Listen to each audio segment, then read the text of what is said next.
I decided to make a video for all of you who dream about going around the world or just traveling on a boat in an affordable way but have no idea where to start.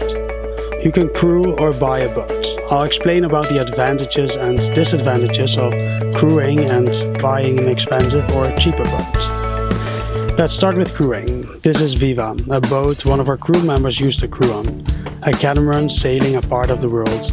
The owner asks a contribution of $10 per day for the food kitty, and when docked in a marina, the docking fees will add a few dollars. Basic stay without cost you make yourself on land is under $15 per day. Most of the time in the boat community, the owner of the boat will pay for the maintenance. Usually the food, fuel and marina fees, when not anchored in an anchorage, are shared amongst the crew. Let's look at the difference between a luxurious and less luxurious boat crew-wise. My first crew boat was Kailani, a beautiful 46-foot ML Maramu ketch. This boat is equipped with all the necessary electronics, a shower, fridge, freezer, automatic pumps, a water maker, etc. As a crew on Kailani, the advantage, size and luxury also makes the disadvantage. We were spending quite some time fixing electronics that broke. The salt water breaks almost everything eventually. Also cleaning the inside, outside and bottom takes more time. Marina fees are also more expensive. Conclusion, more luxury, more space, but also more expensive and more work, so less time to do fun things. This is Libations 2, a Pearson 323 owned by Andreas. In a way, this is the opposite boat of Kailani. It does have certain luxuries like an autopilot and wind vane. We do not use the fridge since there is not enough electricity. We don't use the electric pump and thus no shower. We only use hand pumps. The size is significantly smaller, 32 feet.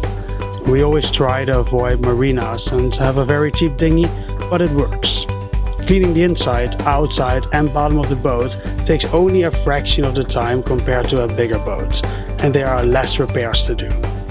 Of course, you choose to live in a smaller space with less luxury, but you have more money and time left to spend on experiences at the places you visit. To find a spot on a boat, I like the free site crewbay.com and also findacrew.net. Generally, the captain asks for a contribution of food, fuel and marina fees, and sometimes less. I would never pay more than that as voluntary crew. A bigger boat is not necessarily more expensive to crew on. It all depends on what the captain wants. Usually there is no experience required. Of course, there are also jobs offered for people with and without experience, but then it becomes a job instead of a voluntary trip. Although websites are a good option, a boat is smaller as a normal room in a house, and you can't easily leave. Cruising is not at all about the boat, but about the people you are with. Meeting on a website can work out well, but can also end up being disappointing. Another great option is to go to the marinas where cruisers tend to go to who sail around the world. Very often there are notes at the marina from people looking to and for crew. Another option is to listen to the net with a VHF at those marinas, usually channel 22, but the marinas can confirm that. I don't think it should be too hard to find something. Example harbors are the British Virgin Islands in December and January, or Puerto Vallarta area around February-March. These are two places where people leave from to go around the world. Or find some other marinas where cruisers can leave from. I would say that your total stay, including food, fuel and occasional marina fees, excluding your own expenses when you're on land, shouldn't be more than between $10 and $20 per day. When you consider buying a boat, make sure if you want to buy a boat that you are aware that a boat docked in a marina generally is not equipped to sail around the world. It will take you months to years to get the boat ready to leave and a bunch of money, often more than the cost of the boat. Often there is an advantage to buy a boat from someone who is already cruising, and although every boat has its issues, at least you know it's ready to cruise. At a more luxurious boat like Kailani, repairs are a lot more expensive than a smaller boat.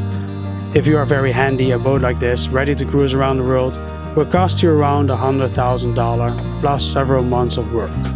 If you're not so handy and want everything in new condition when you buy the boat, I would say calculate double.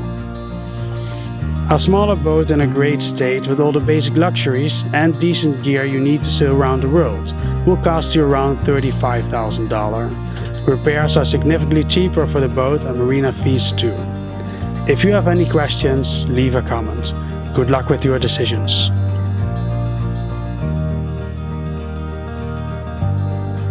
And here a preview into the next episode.